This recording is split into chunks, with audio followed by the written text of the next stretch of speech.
मैं डॉक्टर जीत कुमार राय, सरदार वल्लभ भाई पटेल कॉलेज से। आज मैं बीए प्रथम वर्ष के जो सहायक विषय के छात्र हैं उनके सिलेबस पर मैं चर्चा कर रहा हूँ।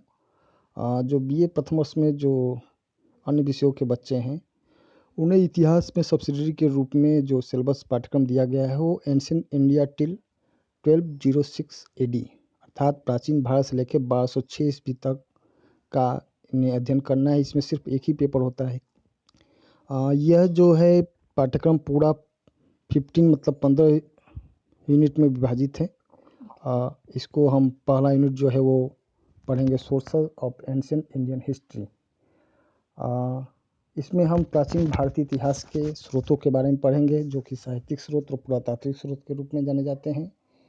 सेकेंड यूनिट है Indus valley civilisation, town planning, social, economic and religious condition अर्थात सिंधु सभ्यता के बारे में पढ़ेंगे। इसके नगर नियोजन, इसके सामाजिक, आर्थिक और धार्मिक स्थितियों के बारे में चर्चा करेंगे।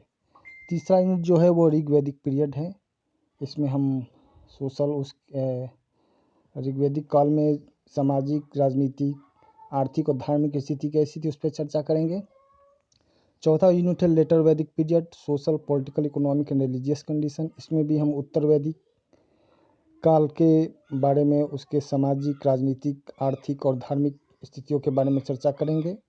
पांचवा यूनिट है rise of Magadh empire up to Nanda 16 महाजनपद।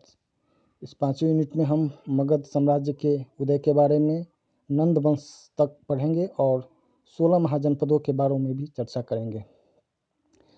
छठा यूनिट है reason for invasion of Alexander on India, nature and results. और सिकंदर का भारत पे आक्रमण के क्या कारण थे और इसकी प्रकृति क्या थी और इसका परिणाम क्या रहा, उस पर हम चर्चा करेंगे। और सातवां जो यूनिट है rise of Jain religion and Buddhist religion, life and philosophy of Mahavira and Buddha. सातवें यूनिट में हम जैन धर्म और बुद्ध धर्म के बारे में, के उदय के बारे में पढ़ेंगे। साथ ही महावीर और बुद्ध के जीवन चरित्र और उनके दार्शनिक सिद्धांतों का अध्ययन करेंगे। आठवां जो यूनिट है वो है Mauryan period, life and achievement of Chandragupta Maurya and Ashoka, Kalinga war, Dhamma of Ashoka, causes of for decline of Mauryan empire.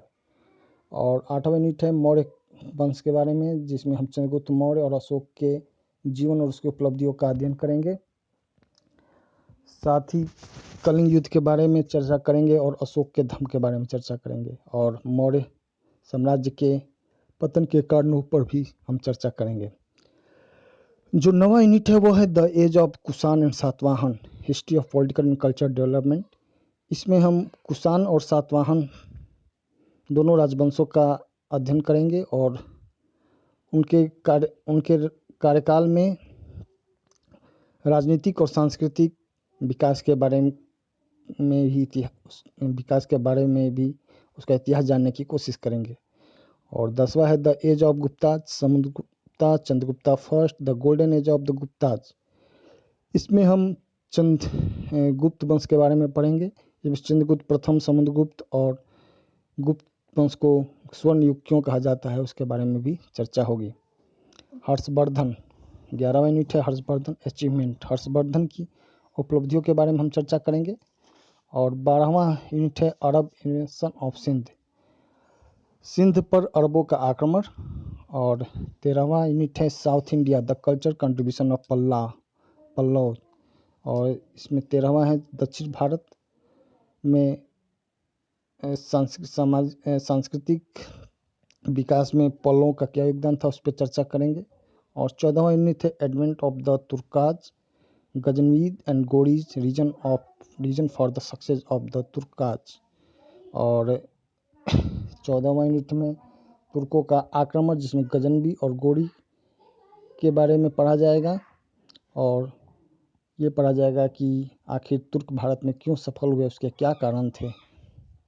और 15वां और लास्ट यूनिट है the nature and significance of भक्ति मूवमेंट, और भक्ति आंदोलन के बारे में चर्चा किया जाएगा और कि उसकी प्रकृति क्या थी और उसके परिणाम क्या रहे।